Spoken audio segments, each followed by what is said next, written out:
Jadi sekarang saya lagi ada di Apple Exchange TRX, Apple Store barunya Malaysia, yang ternyata harganya itu kalau kita beli iPhone di sini lebih murah ketimbang beli di Apple Store Singapura.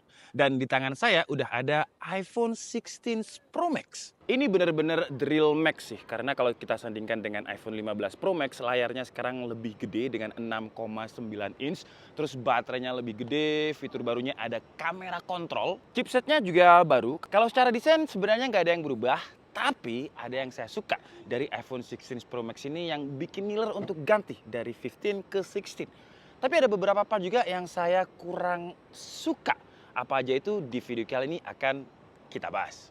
Kita awali dari unboxing dulu. Isinya itu ya HP-nya sendiri, terus ada kabel, kabelnya itu sekarang braided, adapter gak ada, stiker juga sesuai dengan leaks-leaks yang beredar. Stikernya gak ada. Padahal stiker ini bisa dibilang signaturenya Apple ya, yang kadang itu dipasang di belakang mobil, atau kalau misalkan ada stikernya biasanya harga jualnya lagi itu bakal lebih mahal, karena itu sebagai petanda kalau misalkan HP-nya itu masih tangan pertama. Dan Apple ya, being Apple, kenapa stikernya nggak ada? Karena katanya untuk campaign Go Green ya, dan sekarang packagingnya pun juga lebih compact, karena stikernya nggak ada dan desainnya agak berubah, jadi lebih compact sekitar 6% dibandingkan packaging sebelumnya. Tapi kalau menurut saya sih ya semakin kecil semakin bagus, karena ketika dia shipping bakalan bisa masuk banyak packaging. Terus packagingnya yang tahun ini juga diklaim Apple udah wood fiber 100%. The first iPhone with packaging wood fiber 100%. Tapi tahun lalu itu diklaim 99%. Jadi ya nothing special juga untuk packagingnya. Kita ngomongin iPhone 16 Pro Max sambil jalan-jalan di Apple Store-nya Malaysia yang baru ini ya. Untuk warna, saya pilih yang warna baru, namanya itu Desert Titanium. Untuk warnanya menurut saya B aja sih ya. Kalau dibilang saya suka sih enggak, dibilang nggak suka juga enggak. Ya standar aja.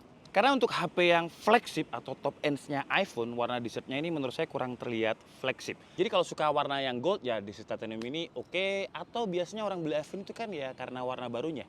Untuk menandakan kalau mereka udah upgrade iPhone. Biasanya kayak gitu sih. Termasuk saya juga. Tapi untuk warna ya udahlah ya, toh bakalan saya pakein case juga, dan untuk case saya selalu percayain case-nya ke Zack sih. Jadi untuk iPhone 15 Pro Max saya sampai sekarang itu saya juga masih pakai Zack. Ini nggak pernah ganti ya, saya bukan tipikal orang yang sering gonta-ganti casing, dan untuk casing yang saya pakai 1 tahun, si Zack ini ya masih bisa bertahan lah ya, walaupun warnanya agak sedikit-sedikit nguning di bagian sini, terus di sini juga ada cuilnya, tapi masih bisa memproteksi iPhone saya dengan bagus. Ini iPhone 15 yang udah 1 tahun, nggak ada yang namanya baret dengan casingnya Z. Untuk tahun ini saya pakai case-nya yang clear karena biar warna barunya ini terekspos, biar orang lihat, wah gila, Dika beli iPhone 16 Pro Max yang baru nih di titanium. Jadi saya pakainya yang clear. Nah, bedanya untuk case-nya 16 Pro Max nggak bakalan bisa dipakai di iPhone 15 Pro Max, karena di sini ada bagian kamera kontrolnya ya. Di iPhone 15 Pro Max kan nggak ada. Terus untuk tempered glass-nya saya juga pakai tempered glass dari Zack. Yang ini gokil sih. Dia ada blue light filternya. Terus kalau misalkan dia pecah, rusak, itu bisa di-replace baru. Dan garansinya seumur hidup. Syaratnya gampang. Cuma tinggal balikin aja tempered glass-nya yang udah pecah. Gokil gak? Kalau dari first impresi ketika pegang pertama kali, perbandingannya si 15 dan juga 16 Pro Max, jujur aja mungkin karena saya belum terbiasa ya dengan yang 16 Pro Max ya. Jadi rasanya itu kayak lebih berat, lebih tebal kalau dibandingkan dengan sebelumnya. Terus akses dari kanan ke kirinya ini juga lebih lebar, jadi lebih jauh, lebih susah. Cuman ya mungkin karena saya baru pegang beberapa jam, jadi belum terbiasa aja. Dan kayaknya saya harus beli tas yang lebih gede buat naruh dia nih. Kalau dari segi desain, feel jujur aja saya belum terbiasa, tapi ada hal yang bikin saya ngiler, yaitu kamera kontrolnya. Sebenarnya kalau ngomongin kamera kontrol, ini sebenarnya kamera button, cuman ya seperti biasa, iPhone itu nggak mau dianggap button, dia pengen dianggap beda. Sebenarnya ini udah ada ya fitur ini di HP Sony, tapi seperti biasa sama Apple disempurnakan. Jadi fungsinya di iPhone ini agak kompleks, jadi kalau ditekan dia ya kayak tombol sebenarnya, tapi ada haptic feedbacknya yang feel-nya itu kayak home button di seri legendary-nya iPhone dulu. Jadi kalau hard press dia bakal langsung masuk ke menu kamera, dan kalau ditekan tipis terus di swipe dia bakal muncul menu zooming dan bisa dibuat zoom in zoom out juga dengan cara di slide. Kalau ditekan light press atau tekan ringan aja 2 kali dia bakalan aktifin menu kamera settingan yang lain. Kalau mau masuk ke menu pilihan photographic style juga tinggal di slide aja. Kalau vertikal itu bakalan masuk ke menu visual intelligence yang sayangnya ini kayaknya juga seri Apple yang belum siap deh, karena nggak kayak biasanya. Biasanya launching itu mereka siap. Nah ini Apple Intelligence-nya belum siap, masih di Oktober mereka udah launching. Jadi kalau kalian nyarinya Apple Intelligence, belum ada kalau kalian beli sekarang. Tapi jujur aja ya, ketika saya udah pegang iPhone-nya untuk kamera kontrol ini, mungkin karena saya baru pegang beberapa jam ya, jadi nggak jadi ngiler. Jadi saya juga masih mikir antara mau upgrade dari 15 ke 16 atau enggak. Karena kalau dipakai pas posisi vertikal, gripnya itu nggak nyaman, terlalu ke bawah tombolnya. Jadi jempol itu kayak gampang kram. Tapi kalau dipakai mode kamera horizontal, kurang ke samping kanan juga. Karena jari telunjuk itu jadi lebih kerja ekstra, dan tombol shutter ya kalau ditekannya terlalu keras, kalau mau foto gambarnya itu kayak mau shaky gitu. Tapi ya sekali lagi karena ini saya baru pegang beberapa jam, dan kalau kita ngomongin kamera kontrol ya kalau dikasih pilihan mau ada atau nggak ada, ya mending ada lah. Gak cuma nambah kamera kontrol aja, sekarang spesifik kameranya juga di-upgrade. Saya nggak pegang yang iPhone 16 Pro non-Max ya, tapi kalau secara spesifik kamera, keduanya sama. Jadi dia punya 48 megapiksel Fusion Min kamera dengan quad binding, terus ada 12 megapiksel telephoto kamera, dan 48 megapiksel ultrawide kamera. Kalau di zoom ke objek, beberapa inch jaraknya dari smartphone, dia bakal pakai lensa ultrawide 48 megapikselnya tadi, yang di crop, di binding ke 12 megapiksel untuk ngasilin gambar makro. Yang hasilnya kalau dibandingin sama iPhone 15 Pro Max, memang ada detailnya sih. Detailnya yang lebih bagus di 16 Pro Max ketimbang sebelumnya.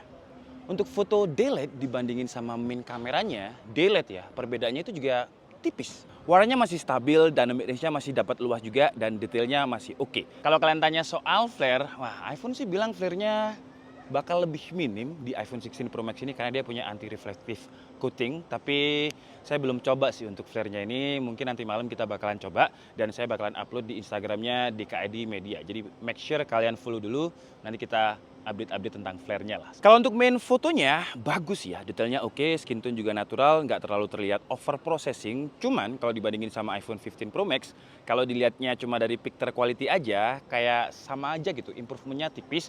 Itu kayak nggak ada yang berubah kalau dari sisi picture quality. Cuman kalau kita ngomongin upgrade kamera itu kan bukan cuma dari sisi picture quality aja ya, tapi dari sensornya juga. Dan untuk iPhone 16 Pro Max, sensornya itu kalau misalkan kita pakai yang rapid shot yang kita tahan sebelah kiri, sebenarnya jumlah shot yang dihasilkan itu sama. Tapi kalau misalkan kita mau shoot cepet dengan kita tap, ya iPhone 16 Pro Max bisa menghasilkan foto yang lebih banyak. Tapi kan nggak bakal ada orang yang ini bakalan kepake kalau misalkan kita foto dengan face movement. Contohnya kalau misalkan kita mau foto dengan gerakan loncat atau gerakan apa, nah si iPhone 16 Pro Max itu bisa dapat gambar yang lebih duluan ketimbang iPhone 15 Pro Max. Kalau untuk kualitas video juga mirip-mirip, jadi kita bahas yang fitur terbarunya aja, yaitu 4K 120 fps yang juga udah support sama Dolby Vision. Si 4K 120 fps-nya ini ketika saya bandingin dengan iPhone 15 Pro Max di 4K 60 fps, secara detail gambar itu nggak ada yang dikompres, nggak ada yang berubah. Terangnya juga sama, tapi enaknya di 4K 120 kita bisa perlambat videonya sampai 4 kali lipat dan videonya bakal terlihat masih smooth. Dan udah banyak sih smartphone yang saya bahas yang bisa 4K 120 fps sebenarnya, tapi jujur belum ada yang sebagus 4K 120-nya di iPhone. Ah, di belakang saya ada Mas Ibro, dia juga cari tempat buat syuting. Oh ya, dan untuk mikrofonnya sekarang gokil sih ya, ada fitur yang cocok buat kalian content creator. Ini saya nggak ada melihat ada perbedaan sih ya, stabilnya pun juga sama, cuman yang saya rasain si iPhone 16 Pro Max kayak lebih berat gitu ya di bawahnya. Terus untuk dynamic range juga mirip-mirip, jadi dia bisa nangkep muka dan juga langit secara bersamaan. Kalau untuk backlight Juga kalau di layarnya ini mirip-mirip, tapi nanti Dan untuk performa nanti aja kita bahas di video terpisah di full video reviewnya ya. Ini kayak cuman sekedar unboxing dan juga beberapa fitur dari iPhone 16 Pro Max. Tapi yang jelas kalau kita ngomongin performa, dia pakai chipset A18 Pro yang diklaim untuk CPU-nya itu 20% lebih kencang dibandingkan iPhone 15 Pro Max, dan untuk GPU-nya itu lebih kencang 15% dibandingkan 15 Pro Max. Tapi gimana performanya? Kalau untuk awal-awal sih ya saya nggak merasakan ada perbedaan yang signifikan gitu. Saya selet-selet juga kayak mirip-mirip aja, tapi nantilah di video reviewnya bakalan kita bahas. Oke, jadi pendapat saya tentang iPhone 16 Pro Max, Bagus, silahkan beli. Ini produk yang recommended banget kalau misalnya kalian masih menggunakan iPhone 12 ke bawah. betul, setuju. Tapi kalau udah punya iPhone 15 menurut saya Jual aja beli ini, karena Enggak sih. duit bisa dicari, rezeki sudah ada yang ngatur. itu kalau punya duit ya. Kayak Mas Ibro kan sultan dia tuh. Lihat tuh. Enggak ya kan, lah, sultan kan? Sultan dia Ya. mah jauh. Tapi kalau pendapat saya, ya benar sih, saya setuju kalau misalkan kalian punya iPhone 12, kalau mau upgrade, ini bakalan jadi upgrade yang gokil banget buat kalian. Tapi kalau kalian masih punya iPhone 13, 14, ya kalah nggak upgrade nggak apa-apa lah. Terus kalau misalkan punyanya iPhone 15 Pro Max, itu juga masih bagus. Dan kalau ngincernya Apple Intelligence, sampai sekarang Apple Intelligence juga belum bisa kepake. Tapi ini opini ketika saya masih pegang untuk beberapa jam aja ya. Karena saya belum tahu Apple Intelligence itu bakalan sekeren apa nanti, secepat apa nanti, seakurat apa nanti, dan dibandingkan sama AI-nya Google kayak apa. Nanti kita coba, tapi untuk sekarang pendapat saya sih masih, ya kalau kalian punya iPhone 12, upgrade ke 16, oke. Tapi 13 ke atas, mending enggak dulu sih. Saya Dika Budi, and see you on the next video. Bye-bye.